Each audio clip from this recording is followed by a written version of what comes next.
പാർവതി ദേവിയും ചൈതന്യവും. ശൈവ വിശ്വാസപ്രകാരം സ്ത്രീയും പുരുഷനും അഥവാ പാർവതിയും പരമേശ്വരനും തുല്യരായി കണക്കാക്കപ്പെടുന്നു. സ്ത്രീ സമത്വവുമായി ഇത് ബന്ധപ്പെട്ട് കിടക്കുന്നു.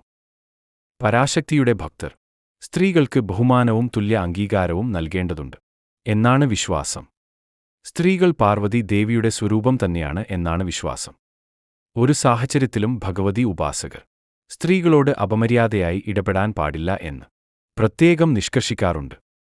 സ്ത്രീകൾ ദുരിതം അനുഭവിക്കുന്ന ഇടങ്ങളിൽ അഭിവൃദ്ധി അല്ലെങ്കിൽ ഐശ്വര്യം ഉണ്ടാവില്ല എന്ന വിശ്വാസത്തിന്റെ കാരണം ഇതാണ് എന്ന് കരുതപ്പെടുന്നു.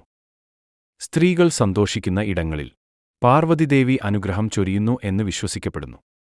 പർവ്വതരാജനായ ഹിമവാന്റെ പുത്രിയായതിനാലാണ് ഭഗവതിക്ക് പാർവതി എന്ന പേര് വന്നത്.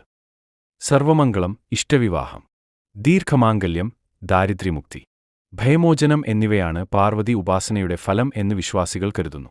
പുരാണങ്ങൾ പ്രകാരം ഹിമവാന്റെയും മേനറാണിയുടെയും പുത്രിയായി സർവേശ്വരിയായ ആദിപരാശക്തി അവതരിക്കുകയും മഹാദേവനെ വിവാഹം ചെയ്യുകയും ചെയ്തു എന്നാണ് സങ്കല്പം. ഗണപതി, സുബ്രഹ്മണ്യൻ എന്നിവർ മക്കളാണ്. പ്രപഞ്ചനാഥയായ ഭുവനേശ്വരിയും ത്രിപുരസുന്ദരിയും പ്രകൃതിയും വികൃതിയും കുണ്ടലിനിയും പരമേശ്വരിയുമാണ് പാർവതി. പരമശിവനെയും പാർവതിയെയും ഈ പ്രപഞ്ചത്തിന്റെ മാതാപിതാക്കന്മാരായ പരബ്രഹ്മരൂപികളായി ശൈവപുരാണങ്ങൾ വർണ്ണിക്കുന്നു. ഓം ഹ്രീം നമഃ ശിവായ എന്ന ശക്തി പഞ്ചാക്ഷരി മന്ത്രം ശിവപാർവതിമാരെ ഉദ്ദേശിച്ചുള്ളതാണ്. ഇതിൽ ഹ്രീം എന്ന ശബ്ദം പാർവതിയെ കുറിക്കുന്നു. ഹ്രീ എന്നത് പാർവതിയുടെ മറ്റൊരു പേരായി പറയപ്പെടുന്നു. ആദിപരാശക്തിയുടെ പ്രതീകമാണ് പാർവതി. പാർവതി സർവ്വഗുണസമ്പന്നയാണ്. പ്രപഞ്ചം നിയന്ത്രിക്കുന്നത് സാക്ഷാൽ ഭുവനേശ്വരിയാണെന്ന് ശാക്തേർ വിശ്വസിക്കുന്നു. പരമശിവന്റെ കൂടെ ചിത്രീകരിക്കുമ്പോൾ പാർവതിക്ക് ഇരുകൈകൾ മാത്രമാണെങ്കിലും ദുർഗാരൂപത്തിലും കാളിരൂപത്തിലും 4, 8, 18 കരങ്ങൾ ഉള്ളതായി ചിത്രീകരിക്കപ്പെടാറുണ്ട്. ഭുവനേശ്വരി, ത്രിപുരസുന്ദരി തുടങ്ങിയ രൂപങ്ങളിൽ 4 കരങ്ങൾ ഉണ്ട്. ആഹാരവും സമ്പദ് സമൃദ്ധിയും ദാരിദ്ര്യമോചനവും നൽകി അനുഗ്രഹിക്കുന്നു. പാർവതിയുടെ ഭാവമാണ് അന്നപൂർണേശ്വരി. ദുഷ്ടന്മാരുടെ നേർക്ക് ചണ്ഡകോപം കാണിക്കുന്നവളായതിനാൽ ചണ്ഡിക എന്ന് പേര് ലഭിച്ചു. ദുഃഖങ്ങളിൽ നിന്നും ദുർഗതികളിൽ നിന്നും രക്ഷിക്കുന്നവൾ ആയത്കൊണ്ട് ദുർഗ എന്ന് വിളിക്കപ്പെടുന്നു. ദുഷ്ടവധത്തിനായി പാർവതി സ്വീകരിച്ച് കറുത്ത രൗദ്രരൂപമായി മഹാകാളിയെ കണക്കാക്കുന്നു. അതിനാൽ ചില പ്രദേശങ്ങളിൽ കരിംകാളി എന്നറിയപ്പെടുന്നു. ഭദ്രകാളിയും പാർവതിയുടെ മറ്റൊരു രൂപമായി കണക്കാക്കപ്പെടുന്നു.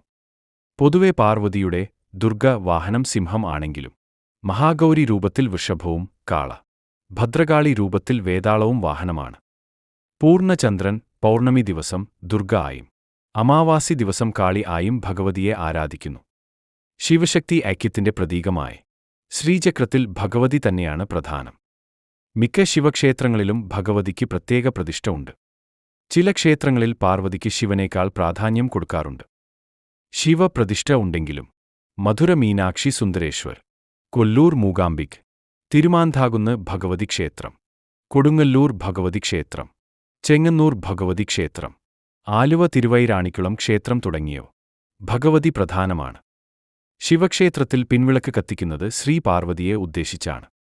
ഹൈന്ദവ സമൂഹത്തിൽ താലി, വിവാഹവസ്ത്രം എന്നിവ പാർവതി സാന്നിധ്യമുള്ള ക്ഷേത്രങ്ങളിൽ പൂജ ചെയ്തു ധരിക്കുന്ന ചടങ്ങുകളും കണ്ടുവരുന്നു. സന്ധ്യയ്ക്ക് 6 AM മുതൽ രാത്രി 9 AM വരെയുള്ള സമയമാണ് പാർവതിയാമം എന്നറിയപ്പെടുന്നത്. ദേവീപുരാണങ്ങൾ പ്രകാരം ആദിപരാശക്തി ശിവനു ചുറ്റും പലവിധ ഭാവത്തിൽ തന്റെ ശക്തിയെ ആവിഷ്കരിക്കുമ്പോഴാണ് ശിവൻ സ്പന്ദിക്കാൻ പോലും ശക്തനാകുന്നത്.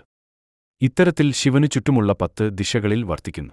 ശക്തിയുടെ 10 ആവിഷ്കാരങ്ങളെയാണ് ദശമഹാവിദ്യ എന്ന് പറയപ്പെടുന്നത്.